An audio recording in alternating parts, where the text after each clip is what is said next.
Morning, everybody. My name's Claire Campbell, and I'm delighted to welcome you to this TimeWise webinar this morning. We'll just give a minute for one or two more people to join, but the purpose of the webinar today is to talk about what flexibility means in shift-based roles.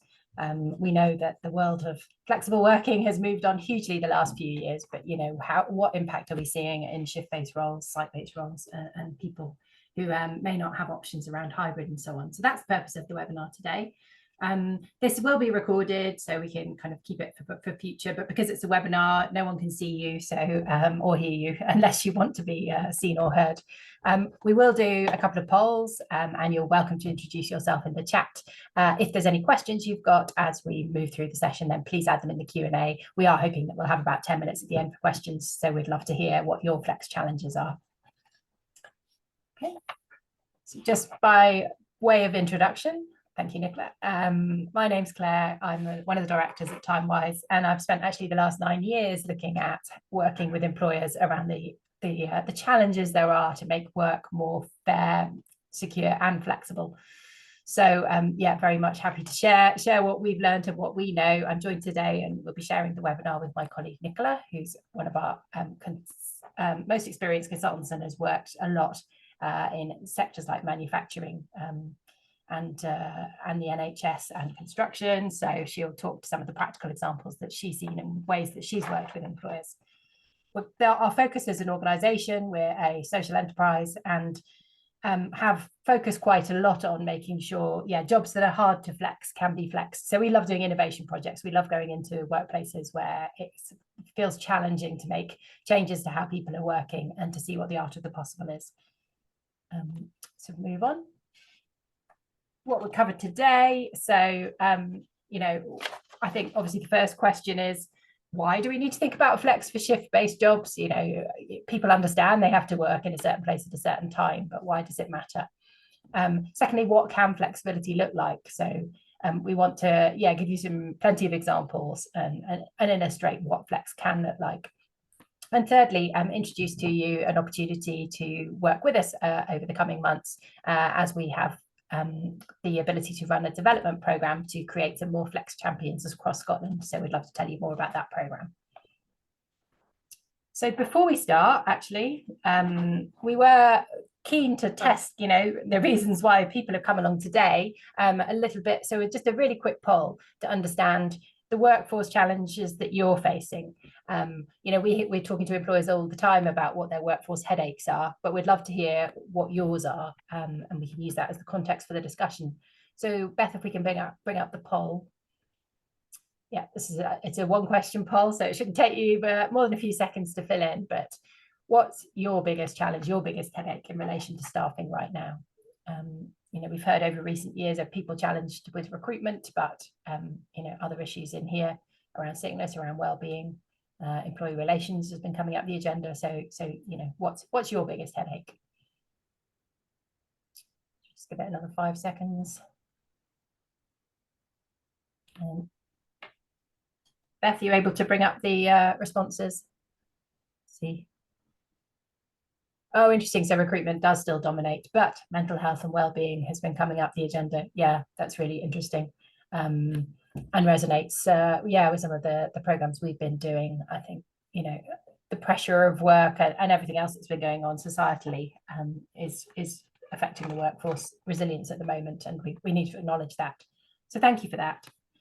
I thought we'd start the webinar just with a reminder, I suppose, that the legislation changed last year. So one of the reasons, and there are many, why flex is important is that it's created more of an expectation from staff that this is something their employers will do for them. So they now have the right to request from day one of employment to make 2 requests in a year. And importantly, I think it shifted some of the onus to the employers to consider and consult around what might be possible. So before it was very much up to an employee to work out what flex that they could make work in their role and explain how that could work. Now the onus is much more on the employer to consider a request and negotiate and find something that will work. So, and then there was further legislation in the employment bill in the autumn that moves it even a step further to that employer responsibility. So I think, and we know societally we've got high numbers of carers, older workers, parents in the workplace, and people with physical and mental health challenges. And flexibility is such an important part of making sure those people can enter work and stay in work, so that the government recognises that, and these steps it's making to strengthen the legislation around the right to flexible working is because, you know, we want to keep people in work and progressing in work. So, you know, that's the direction of travel that the government wants to see, which is more access for more employees about flexible working. So what's the problem? If we move on, Nicola, thank you. The main issue is, you know, the biggest shift we've seen in flexibility over the last 5 years was the move to hybrid working caused by COVID. And not just hybrid working, actually, often slightly more flex around start finish time. So it's more common now in office jobs that, you know, people can start a bit later or duck out and do a school run while they're working from home. All of that's become a bit more normal than it was. Around 40% of people are now, you know, regularly working from home. So that's the biggest shift we've seen in terms of flexibility, you know, in a whole generation. But 10.5 million people are in jobs where the job has to be done at a certain place in a certain time, what we might call frontline workers. And that's creating a bit of a sense of resentment. And we hear this quite regularly from employers, you know, that the office staff have got it, you know, improved now. They've got much greater access to flexibility through working from home or kind of flexing their hours. But these jobs need to be done in a certain place at a certain time, and there's a risk of really creating resentment from parts of the workforce that, you know, they're not getting equal access to flexibility. So, you know, working from home is not the answer for millions of people. You know, it has shifted things for many of us, but many jobs are location specific, and we need to find solutions that work for these jobs to make sure that people don't feel kind of like second-class citizens or left behind. There was a study, Flexibility Works, who are a sort of similar organisation to Timewise, but Scotland-based, produced their Flex for Life report in the spring, and looking at specifically at flexible working access in Scotland.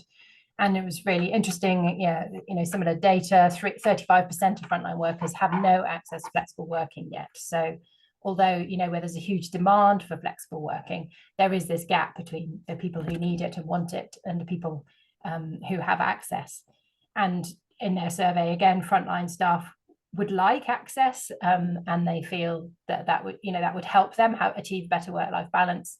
And actually, employers feel that this is good for business overall, which is really reassuring to see, in particular in relation to retention and well-being, recognition about how important this is for workers. Move on. Thank you. I think also important when you're thinking about recruitment and when you're going out to advertise roles, we know now, you know, survey after survey has shown that the second factor after pay that people are interested in and looking for when they're looking about where to work and move jobs is flexible working. So we hear, you know, that it's so important to people. If they're not seeing mention of it, or if they don't understand there is any flexibility, they just won't apply. So if you want to widen the pool that you're attracting, and particularly diversity in that pool, then flexible working needs to be a really key part of the job offer that you're putting together. So we've highlighted the demand there, but also the challenges of doing flex in frontline. If we look at shift-based workers, you know, one kind of subgroup within flexibility. Sorry, next slide, Nick.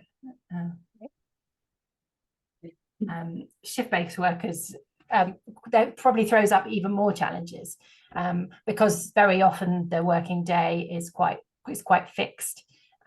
So, you know, not only do you need to be site-based, but you're working a particular shift pattern. I mean, some people we talk to love it. Met many people like who are doing a 4 days on, 4 days off and love having that extra time off. Nurses like the fact they can do 3 12.5-hour shifts in a week and that's their week done. So some people love it, but it can, particularly when you're working varied shifts, have a negative impact on health and well-being. And we've seen that even more exacerbated in night work. You know, the impact of night work on shift workers can be quite significant in terms of their well-being. But what does make a difference is feeling about that people have control over their working hours. So anything you can do to help kind of people feel that they've got some choice and some control over their working hours. And job security is another key element. So we know when people are getting very short notice of their shifts or getting very varied shifts from week to week, that preys on their mental well-being as well, because A, they can't plan their lives, B, financially, they're not sure what income they're having.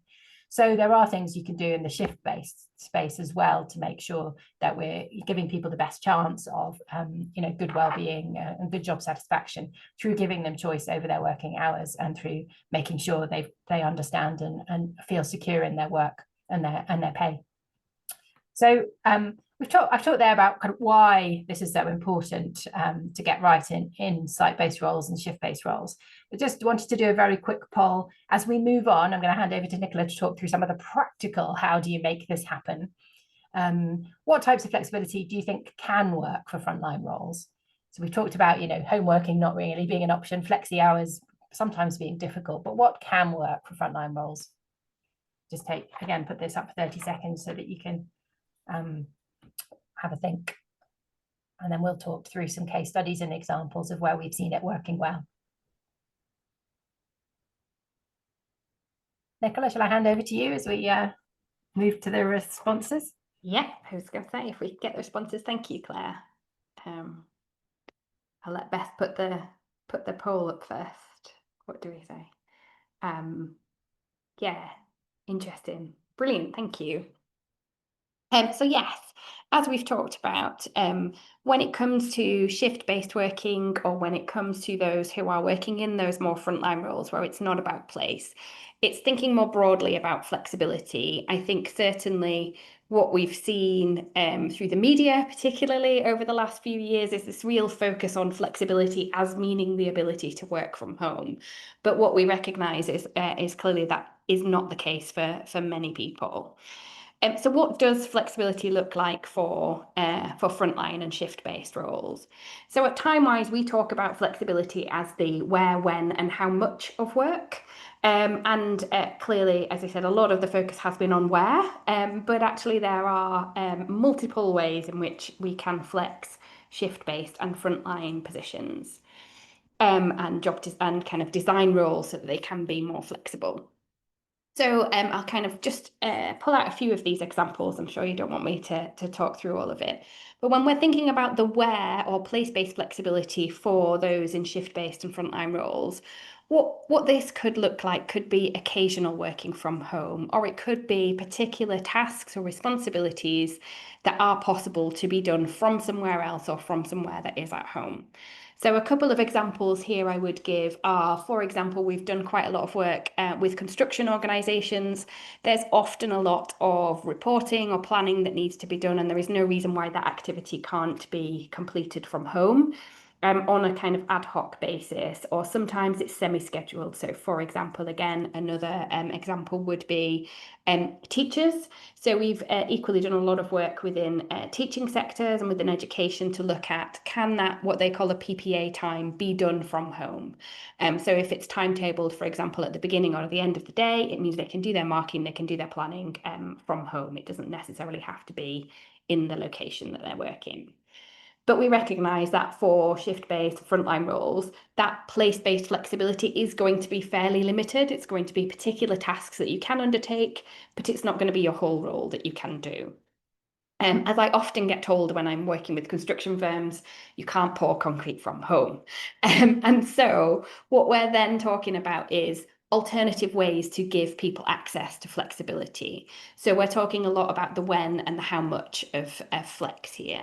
So the when of flex is time-based flexibility. So here it would be looking at, when is that work actually completed? So could weeks be compressed? Could those hours be compressed into a shorter working week, for example? So perhaps a longer shift pattern, but over fewer days. And we have seen that within the NHS, for example, where we've worked with some wards and some trusts to reduce the weeks for nurse and midwifery staff. So they're doing a much longer shift, but over 3 days rather than over 4. It could be those staggered start and finish times. So kind of understanding who needs to be in when, what responsibilities can be done when, and you can then play around with start and finish times. And then looking at things like team-based shift rotas. I've got a great example of that coming up, so I'll hold back on explaining a little bit about that. But trying to work out essentially when does the work need to be done and how could we do it differently to allow that flexibility for people. And then how much is about reduced hours flexibility? So is that part-time hours, part-time shift patterns? Is it splitting shifts between two people, job sharing, sharing roster lines, etc.? So how could you kind of reduce those extreme hours? And then we have, based on our research, we've created a model which is specifically for those people who are shift workers and thinking about, well, what does that look like? How can you have a good work-life balance? And what are the factors that kind of give you that work-life balance when you are working in those frontline shift-based roles? And what we found through our research is that there are three key elements to this to balance. So one is about input and choice. So how much input do you have into your working pattern? Are you able to easily swap shifts if you need to? Do you have choice about any preferences you might have? So for example, you might prefer to work evenings or weekends, or you might prefer to work a Tuesday. How much input do people have into those shift patterns? The second thing that we noted was stability. So how stable are those shift patterns? What people want from a job security perspective is to know when they are working and to have that stability of working patterns. So they've got that security of financial security, but it also means they're better able to plan their kind of lives around that. So for example, if someone has caring responsibilities, knowing when they are going to be working and those patterns are stable does make a massive difference. And then finally, advance notice was the other part of the other factor. Being able to know kind of ideally up to 6 weeks in advance when you're working really gives people that ability to plan their life around it and work around their shift patterns in terms of other responsibilities. Where it falls apart is when it's quite unpredictable hours, or it's quite, you might be working this shift with this day and a different shift another day, and you haven't got notice of when those shift and rosters are changing.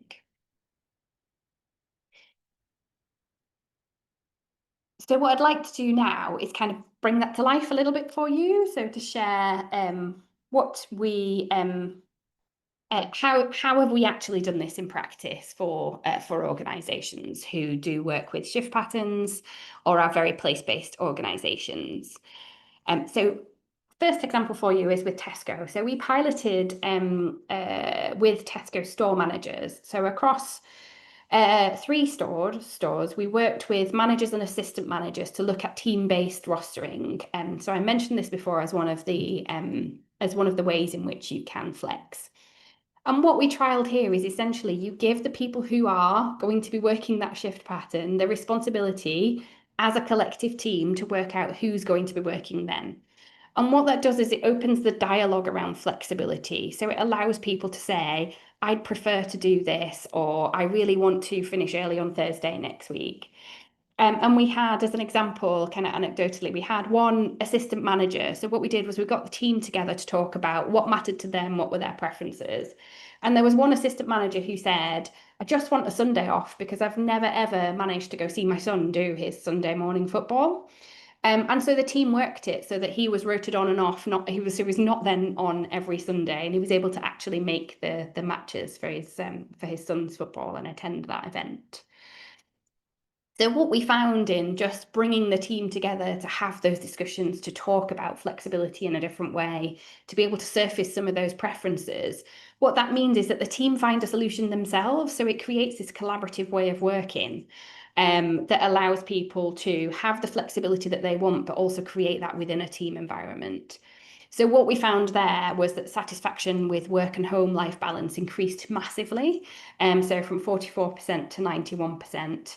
And what we also did was it gave kind of advance notice of shift patterns, and we saw that real shift in the difference that made to individuals because they were better able to plan things around when they were working, and knowing in advance when they were going to be in, when they were not going to be in. That's the first example. The second example is also with retail, but it was slightly different. So we worked with Wix to redesign manager roles. And this partly came from a recognition from Wix that there was a kind of a career ceiling that had been hit by many people who were wanting to work flexibly. So they had massive amounts of flexibility for their store assistants, but actually people were not progressing up into the manager roles. And so what we did with them was we looked at how could we redesign manager roles so that they weren't responsible for everything. How could you split out some of those managerial responsibilities, and how could you multi-skill teams such that the manager didn't need to be there from the minute the store opened until kind of the minute the store closed at the end of the day. So we trialed a range of working patterns to see what might work. And what we did essentially was we then compressed the week. So typically what was happening was store managers were working very long hours. What we did was we kind of compressed those hours into either 4 days across the week or into 5 days, but shorter days across the week as well. And they have since rolled that out to all of their stores. Again, you can see the impacts there. So turnover for store managers and operations managers reduced hugely. So they found that people were much more likely to stay with the organization. They were much more satisfied with their roles. But what we're hoping to see now, or what we're starting to see now, is that actually it is starting to enable that career progression as well, as people can see I can still work flexibly, or I don't have to switch away from working a kind of a normal standard week into working over and above. If I become a manager, there are routes into management that way.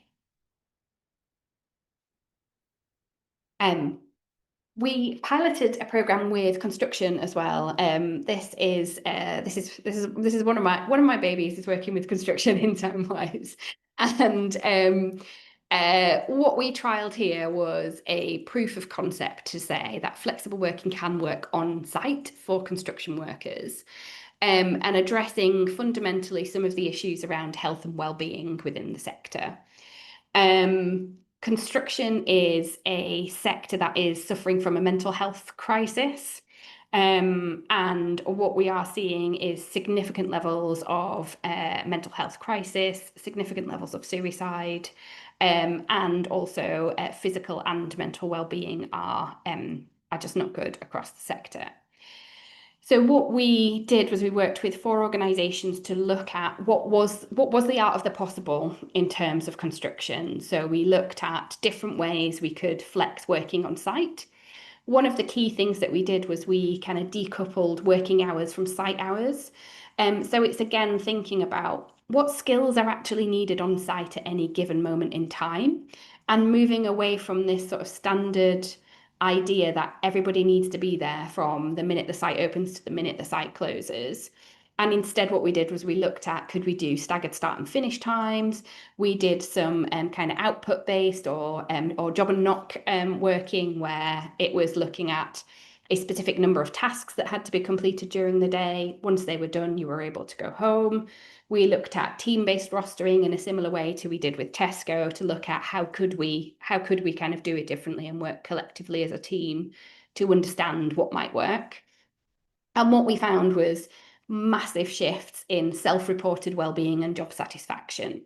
So there was an increase of over 33% in the number of workers who were reporting positive health and well-being outcomes during the course of the pilot. And we evaluated the same organisations a year on and found that, again, they'd had significant reductions in absenteeism, which has a commercial benefit as well as a people benefit. And finally, nursing. We have worked with a number of NHS trusts to pilot flexible rostering solutions. So what we have looked at here is self-rostering pilots.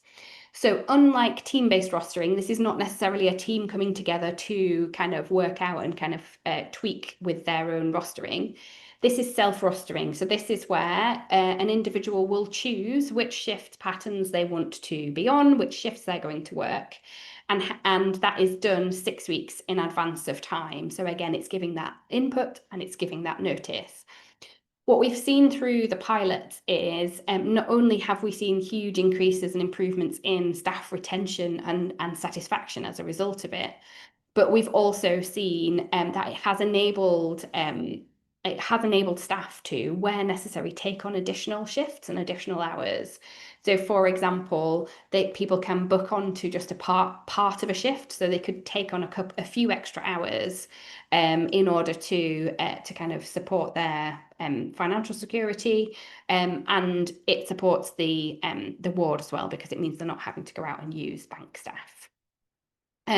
What we also found was that it saved a lot of management time. So previously, managers were spending an awful lot of, it was a very heavy administrative manual process of trying to complete their rosters, and going backwards and forwards with people about, oh, I can't do this shift and I want to move to this shift, and swaps and changes all of the time. Moving to being self-rostered meant that we saved 6 hours of management time per roster, which was a significant kind of benefit and saving for the NHS. So they hopefully give you a flavour of some of the things and some of the examples of how you can bring flexibility into shift-based and frontline roles. But what we wanted to kind of leave you with a so what piece. So what can you do about it? So we've suggested a few things here. So you could read our latest research report, which was ending the two-tier workforce. I think my colleague Beth is going to pop that link in the chat for you. You could listen to our Part-Time Works podcast. So series 1 of the podcast was out last year. Episode 3 was specifically talking to part-time workers who are working in frontline roles. And makes for a really interesting listen. And then finally, we talked at the beginning about our development programme. So we have been fortunate to gain some funding from the Robertson Trust to specifically work with Scottish employers who are looking to improve work-life balance for their shift-based and frontline workers. And so we have an opportunity to open up our development programme, which is called Beyond the Clock, Building Flexibility into Every Role. It is a fully funded programme, so it is no cost to the employer. And what we will do through this programme is, it's a fully virtual programme. It will run from the autumn onwards. And it's aimed ideally at those who are obviously working in organisations with shift-based or frontline roles, and looking for it could be HR, recruitment, operations leads who want to learn, how do you make the business case for flexibility? How do you persuade your organisation and showcase that this is possible and that there will be benefits in terms of recruitment, retention, well-being? What we'll do through the programme is we'll support you to think about job design. So thinking about job design, building flexibility into roles. We will also talk about how you can kind of flexible hiring, we call it. So thinking about how you might recruit differently into part-time or flexible positions, and thinking about how you might design or think about those shift patterns to try and attract and retain staff, so that you can kind of feel confident about how to build flexibility into your organisation. Because it is a fully funded programme, we are seeking applications, or you do need to apply for the programme. You can find out more and apply for the programme through the QR code, which is there on the screen. And we will leave this slide open so that you can continue to look at that. If you have any questions on that, by all means, let us know. And I think that probably brings us to questions, Claire. So I'll stop sharing. Actually, shall I stop sharing for a minute and then we'll come to Q&A? Yeah, so please, anyone who's got questions on the stories Nicola told, or your flexible working challenges more generally, then please drop them in the Q&A box. We do have a couple, so Nick, I'll ask one of you and take one from me, shall I? But yeah, I understand where this is coming from. Very often HR get this, but managers are tricky to persuade. So can you give any tips on how to get cynical managers on board? Yes. Oh, I apologise. There's a fire alarm test where I am right now. We can't hear it. It's fine. Oh, that's okay. Good. It is a test. I don't need to run from the building.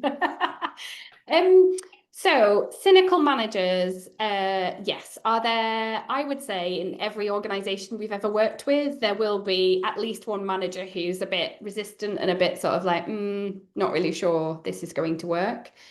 I think the way to get those cynical managers on board, it depends on the manager and it depends on where their priorities are and what's important to them.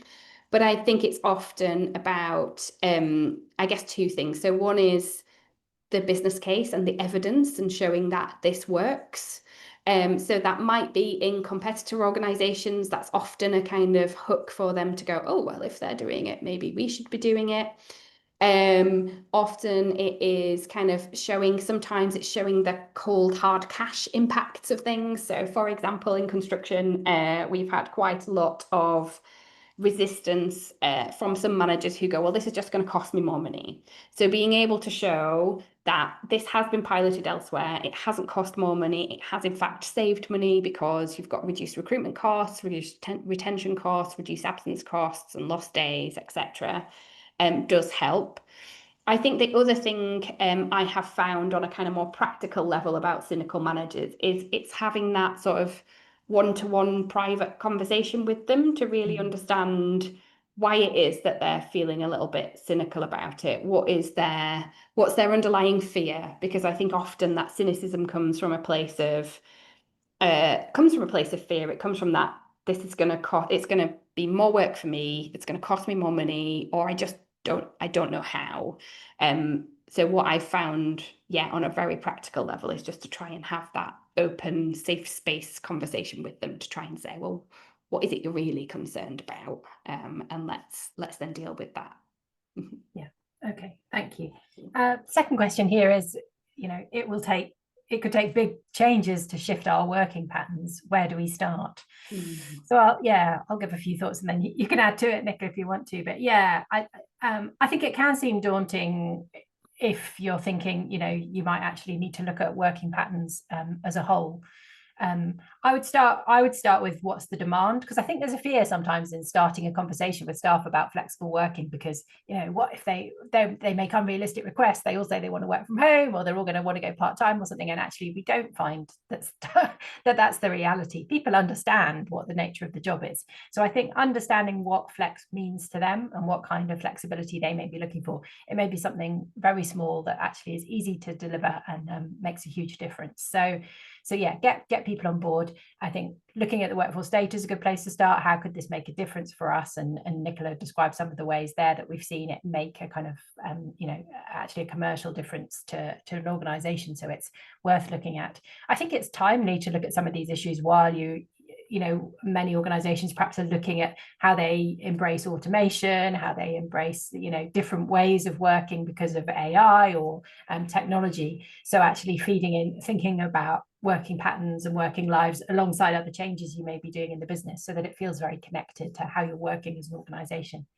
And then you'll have seen this in the examples we've used, but pilots, we're a big believer in pilots. So it may feel daunting if you were thinking we've got to change, ways of working for everybody. But is there one team that you could start with, who you could work with, think about what would make a difference for them, start there and pilot it for 3 months and see what the impact is? I think you'll then find, if it works, the energy in the organization and the support for the organization carries it forward.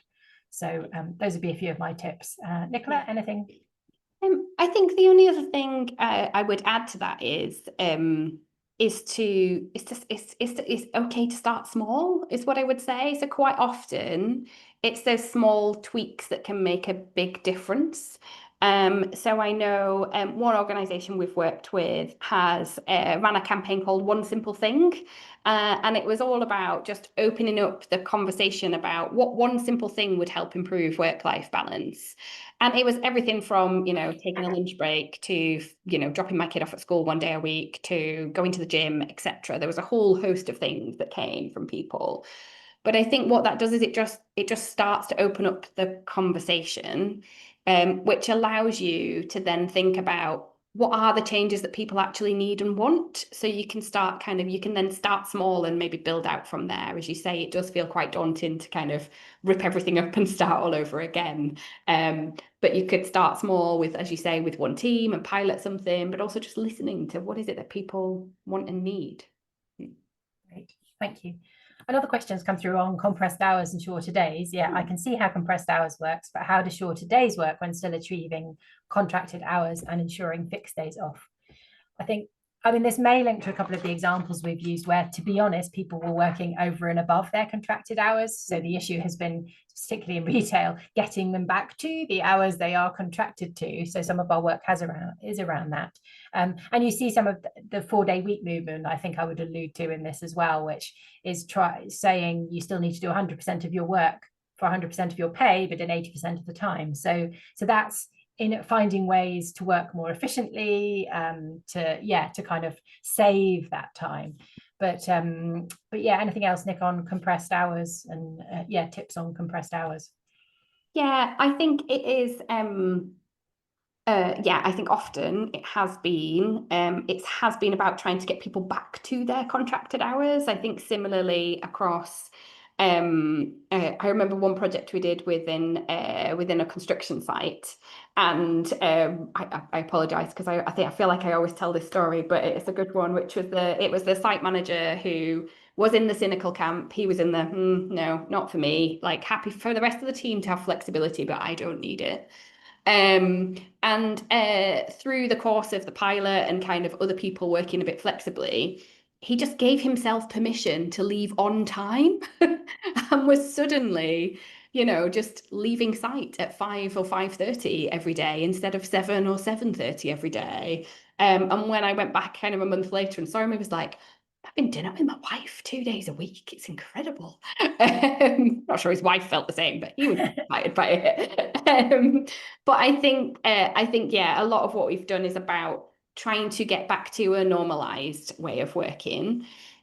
What I have seen, like you say, with the 4-day week movement and some others, so we are about to start another pilot with an organisation that is looking to do shorter days, but at the same time get a 10% uplift in productivity. So I think it's about linking the shorter days to an uplift in productivity or efficiency somehow.